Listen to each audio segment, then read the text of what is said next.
Innal hamdalillah nahmaduhu wa nasta'inuhu wa nastaghfiruhu wa natubu ilayh wa na'udzu billahi min shururi anfusina wa sayyiati a'malina. May yahdihillahu fala mudilla lahu wa may yudlil fala hadiyalah. Wa asyhadu an la ilaha illallah wahdahu la syarika lah wa asyhadu anna Muhammadan abduhu wa rasuluhu la nabiyya ba'dah. Ya ayyuhalladzina amanu taqullaha haqqa tuqatih wa la tamutunna illa wa antum muslimun. Fa inna asdaqal hadithi kitabullah wa khairal huda huda Muhammadin sallallahu alaihi wasallam wa syarrul umuri muhdatsatuha wa kullu muhdatsatin bid'ah wa kullu bid'atin dhalalah wa kullu dhalalatin finnar. Ma'asyiral muslimin, usikum wa nafsi bittaqwallah faqad fazal muttaqun. Allah Subhanahu wa taala berfirman, "Lillahi mulkus samawati wal ard, yakhluqu ma yasha', yahabu liman yasha'u inatha wa yahabu liman yasha'u adh-dhukur." Au yuzawwijuhum dhukranan wa inatha wa yaj'alu man yasha'u aqima innahu alimun qadir. Sungguhnya milik Allah lah segala yang di langit dan di bumi, segala kerajaan di langit dan bumi hanyalah milik Allah semata. Allah menciptakan siapa yang Allah kehendaki. Allah menganugerahkan kepada sebagian orang hanya anak-anak perempuan dan Allah menganugerahkan kepada sebagian orang hanya anak-anak lelaki. Dan sebagian orang Allah berikan anak laki-laki dan perempuan. Dan Allah menjadikan sebagian orang mandul. Innahu alimun qadir. Sungguhnya dialah yang maha berilmu dan dialah yang maha kuasa. Demikianlah di antara kekuasaan Allah Subhanahu wa taala, Allah menjadikan anak-anak bagi manusia beragam. Ada yang hanya memiliki anak perempuan, ada yang memiliki anak laki-laki saja, dan ada yang memiliki anak laki-laki dan perempuan, dan ada yang mandul tidak memiliki anak. Allah menciptakan siapa yang Dia kehendaki dan semua itu Allah katakan innahu alimun qadir, Dia maha berilmu, Dia tahu apa yang Dia lakukan dan Dia qadir, Dia maha kuasa. Demikian juga para anbiya, para nabi pun ada yang hanya memiliki anak laki-laki seperti disebutkan Nabi Ibrahim alaihissalam, dan ada yang hanya memiliki anak perempuan seperti Nabi Lut alaihissalam, dan ada yang diberikan anak laki dan anak perempuan seperti Nabi Muhammad sallallahu alaihi wasallam, dan ada nabi yang tidak diberikan anak seperti Nabi Isa alaihissalam. Dan ayat ini yang kita sebutkan tadi dalil bahwasanya semua anak-anak adalah anugerah Allah Subhanahu wa taala, baik anak lelaki maupun anak wanita. Bahkan dalam ayat ini Allah buka dengan anak wanita. Allah mengatakan yahabu liman yasha'u inatha. Sungguhnya Allah beri anugerah anak-anak perempuan. Allah sebutkan anak-anak perempuan sebelum anak laki-laki. Karena syariat memberi perhatian khusus bagi anak-anak perempuan.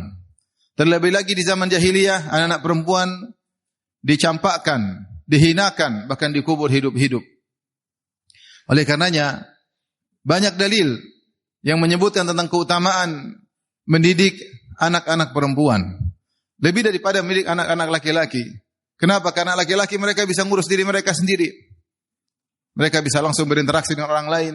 Adapun anak wanita tidak demikian. Mereka butuh wali, mereka butuh penjagaan. Mereka lemah sehingga mereka harus diperhatikan lebih daripada anak laki-laki. Rasulullah SAW mengabarkan dengan kabar gembira bagi orang-orang yang perhatian terhadap anak-anak perempuan.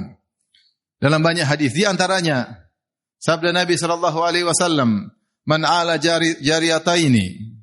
jariyataini hatta tablugha jaa'a yaumal qiyamah ana wa huwa kahataini." Atau kama qala Nabi sallallahu alaihi wasallam. Siapa yang mengurus dua anak perempuan sampai dewasa, sampai balik, maka dia akan datang pada hari kiamat dia dan aku seperti ini. Itu Rasulullah SAW dhamma asabi'ahu. Rasulullah SAW menggabungkan jari-jarinya. Itu dia kedudukannya dekat dengan Nabi SAW karena ngurusi anak-anak perempuan. Hadis riwayat Muslim. Dalam satu hadis juga dari Aisyah radhiyallahu taala anha, beliau berkata, dakhalat imra'atun ma'aha ibnatani laha tas'al. Ada seorang wanita menemui Aisyah, mengetuk pintu Aisyah radhiyallahu taala anha. Dia membawa dua orang putri. Kemudian wanita ini minta-minta karena miskin, minta makanan kepada Aisyah radhiyallahu taala anha. Kata Aisyah radhiyallahu taala anha, "Falam tajid indi ghaira tamrah." dia tidak mendapati diriku kecuali cuma satu butir korma. Itu Aisyah tidak punya apa-apa kecuali satu butir korma saja. Fa'ataituha iyyaha, maka saya pun berikan kepada ibu ini yang bawa dua putrinya. Saya kasihkan satu butir korma itu kepada ibu ini. Faqasamatha bainahuma, maka dia pun bagi korma tersebut menjadi dua setengah buat dua-duanya buat dua putrinya. Walam ta'kul minha, dan dia tidak makan dari korma tersebut sama sekali. Kemudian faqamat wa kharajat, kemudian dia pun pergi meninggalkan rumah Aisyah radhiyallahu taala anha. Falamma dakhala an-nabiy sallallahu alaihi wasallam alaina akhbartuhu, tatkala Nabi sallallahu alaihi wasallam masuk rumah, aku pun kabarkan tentang ibu ini yang menakjubkan. Yang dia kelaparan ketika tidak ada satu butir korma, maka dia tidak makan, dia mengutamakan kedua putrinya. Dia bagi korma tersebut menjadi dua, dia berikan dua putrinya, dia tidak makan sama sekali. Bahkan dia tidak mengisap sedikit pun dari korma tersebut. Maka Nabi SAW ketika dikabari tentang wanita ini, Rasulullah SAW berkata, "Man ibtuliya min haula'il banati bi syai'in kunna lahu sitran minan nar." Siapa yang diuji dengan suatu ujian dari para putri-putri seperti itu, maka putri-putri tersebut akan menjadi penghalang baginya dari neraka jahanam. Isyarat dari Nabi SAW kata sebagian ulama bahwasanya mengurusi anak-anak putri ada ujian. Dalam mengurusi mereka perlu kesabaran, ya, perlu telaten, perlu membina mental mereka, akhlak mereka, menemani mereka, karena mereka tidak seperti anak laki-laki. Kemudian dalam satu hadis kata Rasulullah SAW, "Man kanat lahu thalathu banatin," siapa yang memiliki 3 putri, fasabara alaihinna, kemudian bersabar dalam mendidik mereka, at'amahunna wasaqahunna wa kasahunna min jiddatihinna, kemudian sabar mengurusi mereka, kasih makan, kasih minum, kasih pakaian dari harta yang dia miliki, maka apa kata Nabi sallallahu alaihi wasallam, kunna lahu sitran minan nar, maka anak-anak tersebut akan menjadi penghalang baginya dari neraka jahanam. Dalam sebagian riwayat yang lain ada yang bertanya, "Ya Rasulullah, ithnatan, bagaimana kalau cuma punya 2 anak perempuan?" Kata Nabi sallallahu alaihi wasallam, "Wa ithnatan, demikian juga 2 anak perempuan kalau dirawat akan menjadi penghalang bagi neraka jahanam." Sampai sang rawi berkata, seandainya ada yang bertanya, bagaimana kalau cuma 1 anak perempuan? Rasul akan menjawab, 1 anak perempuan pun akan menjadi penghalang bagi neraka jahanam. Kemudian dalam hadis kata Rasulullah SAW, "Man ala ibnataini au thalathan au ukhtaini au thalathan," siapa yang mengayomi 2 anak perempuan atau 3, atau mengayomi 2 saudari perempuan atau 3, hatta yabinna, itu hatta yanfasilna, itu sampai dia menikah. Sampai dia menikah. Dia meninggalkan rumah tersebut. Au yamuta alaihinna, atau sampai dia meninggal, ngurusin terus kedua putrinya atau kedua saudari perempuannya. Maka kuntu ana wa huwa kahataini fil jannah, maka aku dan dia seperti ini di surga. Ini semua dalil-dalil yang menunjukkan akan keutamaan mengurusi anak-anak perempuan. Maka jika seorang diberikan anak perempuan oleh Allah Subhanahu wa taala, maka dia yakin itu adalah anugerah. Inilah salah satu sarana baginya untuk masuk surga. Dengan surga yang tinggi, bisa berdekat dengan Nabi sallallahu alaihi wasallam, dan agar bisa selamat dari neraka jahanam. Semakin banyak anak perempuan dia miliki, maka kesempatan tersebut semakin besar bisa dia raih. Aqulu qouli hadza astaghfirullah li wa lakum wa lisal muslimin kulli dhanbin wa khati'ah fastaghfiruhu innahu huwal ghafurur rahim.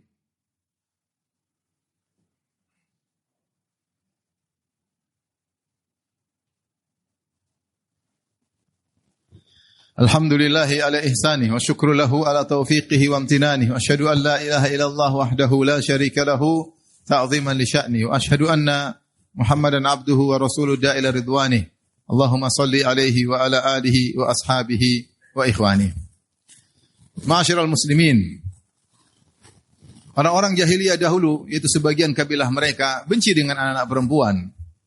Allah katakan dalam Al-Quran, wa idza busyira ahaduhum bil unsa dhalla wajhuhu muswadda wa huwa kadhim yatawara minal qaumi min su'i ma busyira bihi ayumsikuhu ala hunin am yadusuhu fit turab ala sa'a ma yahkumun.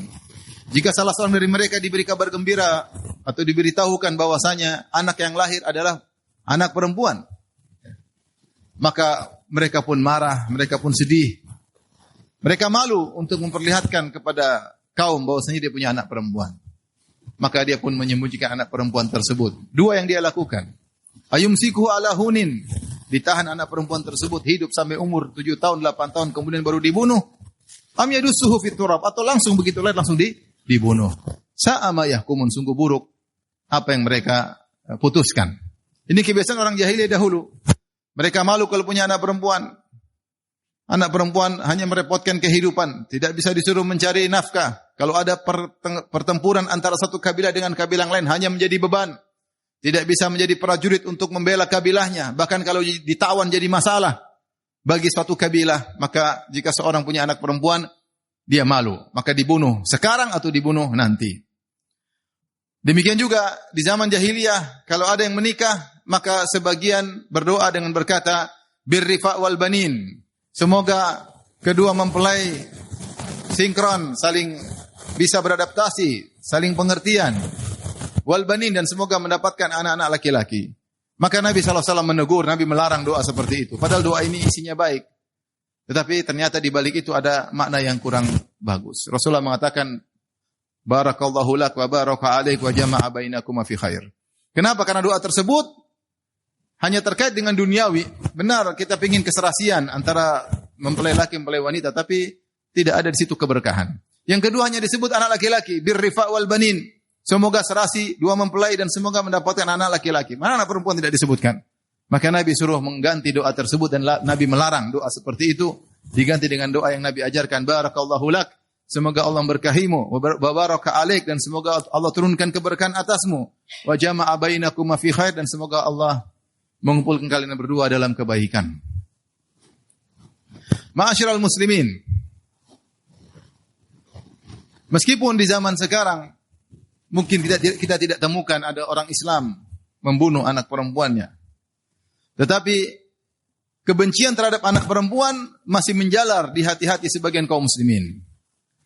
Kalau dikabarin bahwasanya istrinya dalam kandungannya ternyata wanita, dilihat dengan USG ternyata wanita, maka dia pun merubah sikapnya kepada istrinya. Tadinya bahagia lihat istrinya mengandung, dia bergembira. Ketika di USG ternyata putrinya yang dalam janin ternyata seorang putri, maka dia pun berubah sikap.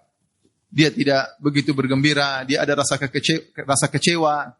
Bahkan sebagian orang ketika saya tanya bagaimana kelahiran, kata dia, putri lagi Ustaz. Dengan penuh kesedihan. Putri lagi Ustaz. Akhwat lagi Ustaz. Ini adalah bentuk tidak ridha dengan anugerah dari Allah Subhanahu wa taala. Bukankah kalau semakin banyak putri semakin kesempatan kita untuk semakin dekat dengan Nabi sallallahu alaihi wasallam, semakin terhindar dari siksaan api neraka jahanam. Maka kebencian terhadap anak wanita adalah kebiasaan jahiliyah. Maka seorang bersyukur kepada Allah diberi anak laki-laki maupun anak perempuan, dua-duanya adalah amanah dari Allah Subhanahu wa taala. Bahkan sebagian salaf kalau dikabarkan ada seorang dilahirkan anak perempuan, maka dia berkata, Al-Anbiya Abul Banat. Bahwasanya para nabi, mereka bapaknya anak-anak perempuan. Nabi Lut alaihissalam anak-anaknya apa? Perempuan. Nabi Muhammad SAW memang ada anak laki-laki, tapi ketika Nabi SAW mulai berdakwah, anaknya perempuan semua. Zainab, Ruqayyah, Ummu Kulsum, Fatimah, kemudian punya anak terakhir Ibrahim, tapi sebelum 2 tahun sudah meninggal dunia. Jadi Nabi hidup bersama anak perempuan. Rasulullah SAW Abul Banat. Rasulullah SAW anak-anaknya perempuan-perempuan. Rasulullah SAW bagaimana mengurusi mereka dengan penuh perhatian. Maka hiburan bagi seorang yang terkadang punya anak perempuan saja, ingatlah sebagian Nabi mereka adalah Abul Banat, hanya memiliki anak-anak apa? Perempuan. Dan sungguhnya siapa yang mendidik anak perempuan, dia mendidik lebih dari satu orang. Kalau dia mendidik anak laki-laki, didik cuma satu orang. Tapi kalau didik anak perempuan, dia akan mendidik banyak orang. Karena anak ini akan menjadi wanita soleha, akan menjadi ibunda yang soleha, yang akan mendidik anak-anaknya menjadi generasi-generasi yang hebat. Dikatakan oleh seorang penyair, al-ummu madrasatun idza a'data syaiban sya'ban thayyibal a'raqi. Kata seorang penyair, sesungguhnya ibu adalah madrasah. Jika kau siapkan ibu yang baik, maka kau sedang menyiapkan bangsa yang hebat. Kenapa? Karena dari tangan ibunda lah anak-anak menjadi hebat dan luar biasa. Dan dikatakan betapa banyak lelaki yang berhasil, di balik mereka ada wanita-wanita yang hebat. Oleh karenanya, di akhir khutbah ini saya ingatkan tentang kisah Hanna, ya, ibunya Maryam. Ya, ketika dia mengandung, dia berharap anaknya laki-laki. Dia berkata, "Inni nadartu laka ma fi batni muharraran fataqabbal minni innaka antas samiul alim." Ya Allah, saya bernazar. Dia tidak punya anak, kemudian ingin punya anak, kemudian Allah bikin dia hamil. Kemudian saking bersyukurnya kepada Allah, dia ingin anaknya laki-laki. Dia mengatakan, aku bernazar kepada Engkau ya Allah, agar anakku muharraran. Dia nanti kalau sudah lahir, dia akan sibuk khusus untuk mengurus Baitul Maqdis. Niatnya ingin punya anak laki-laki. Karena anak laki-laki akan aktif kemana-mana, mudah. Apalagi ngurusin masjid dan yang lainnya. Namun kata Allah, falamma wada'atha, tatkala dia melahirkan, ternyata qalat wada'tuha untha. Ternyata yang dia lahirkan anak perempuan. Ya. Wallahu a'lamu bima wada'at wa laysa dzakaru kal untha. Dan Allah lebih tahu tentang anak yang dia lahirkan. Allah tahu itu anak perempuan. Tentu laki-laki tidak sama dengan perempuan. Wa inni sammaituha Maryam, dan aku namakan anak perempuan dengan Maryam. Dia ingin punya anak laki-laki, ternyata anak perempuan. Lihat, anak perempuan ini luar biasa. Ternyata disiapkan oleh Allah untuk mendidik Nabi Isa alaihissalam yang sangat soleh. Oleh karena seorang diberi anak laki atau perempuan, hendaknya bersyukur kepada Allah, jadikan ini sebagai sarana untuk beribadah kepada Allah dengan mentarbiyah mereka, sehingga di akhirat kelak dia akan mendapatkan hasilnya yang luar biasa, dekat dengan Nabi sallallahu alaihi wasallam. Innallaha malaikatahu yusalluna 'alan nabi. Ya ayyuhalladzina amanu sallu alaihi wa sallimu taslima.